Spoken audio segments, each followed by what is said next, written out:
Um, so we're going to dive into the first question, and the first one is an obvious one, but for our kind of listeners and viewers, what is burnout and why is teaching one of the higher risk professions? Yeah, really important question. I'll start with what is burnout. So burnout in its simplest is when we do too much, either at home or work or frequently both, for too long with too little support. And burnout is recognized by three key characteristics, and Professor Christina Maslach define these, and they're really helpful. So the first one is emotional exhaustion, the second one is emotional detachment, and the third one is loss of joy at work. So just say a little bit about each one. Emotional exhaustion is as it sounds. It's you're completely worn out at the end of the workday, got no energy for anything else. Emotional detachment is in teaching is when you start to feel less connected with your pupils, with your students, and also less connected with your colleagues. And that's often really distressing for teachers because you go into that job for that connection. So people often notice that one first, actually. And then the last one is the loss of joy in work. We go into our careers because we want to make a difference, we want to feel those small wins, and it's really upsetting when that starts to disappear. So they're the key three things to look out for. One of the things I find really helpful with burnout in what it is to go back to the person who coined the definition, which is a psychoanalyst called Dr. Herbert Freudenberger. And he was working in New York and and he suffered burnout himself. He was running a public clinic for people with addictions, and he was also doing a private practice at night. And he said, "Well, how do I feel?" And how he felt was like what he was seeing in those fire damaged, burnt out buildings in New York. He says, "If you look at me from the outside, I look okay, but inside I'm empty and I'm desolate." So I think it captures something about burnout. Teachers. So why are teachers such a high risk profession for burnout? So if you look at the US statistics, teachers are the highest burnt out profession. Look in the UK, it's probably neck to neck with teachers and healthcare workers. So really high risk. And and the way I think of this is one of the concepts we'll perhaps discuss is I think of drains and radiators in burnout. So burnout is not a personal quality. It's not a weakness. It's not a failure. We burn out because of what's going on around us rather than anything inside us, and that's really important um, to to get that sense of burnout because there's lots of rubbish talked about burnout. There's lots of rubbish talked about resilience.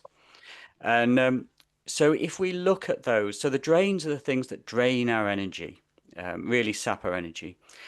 And if you look at teaching, they are often very, very high.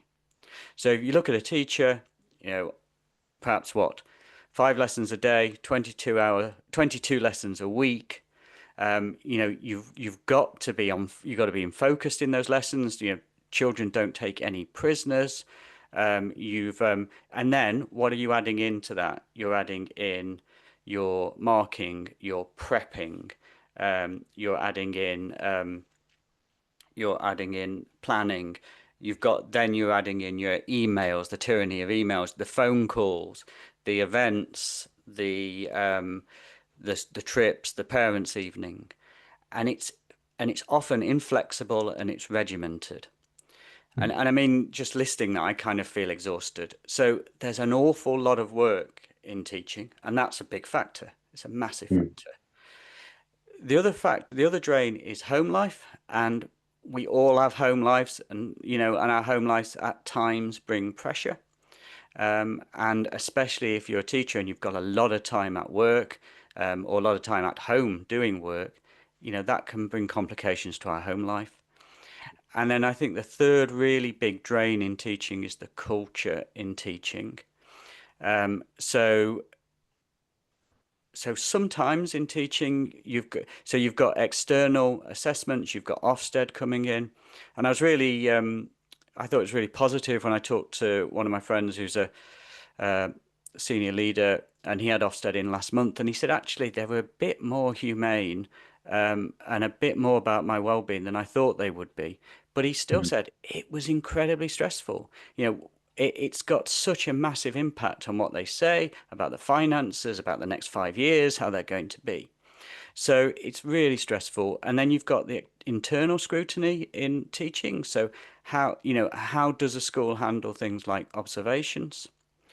How does a school handle capability assessments? You've got the culture in teaching, which I think is really interesting, which I think sometimes schools can act as if it's only the children that are allowed to be invulnerable, or allowed to be vulnerable or have emotions. And of course, teachers, adults, emotionally impacted by their work, they have those feelings. They need space for those feelings and to process them. But does a school allow that always? And then you've got the additional pressures, I think, cultural pressures, which is, how does a school manage behaviour in pupils that affects teachers?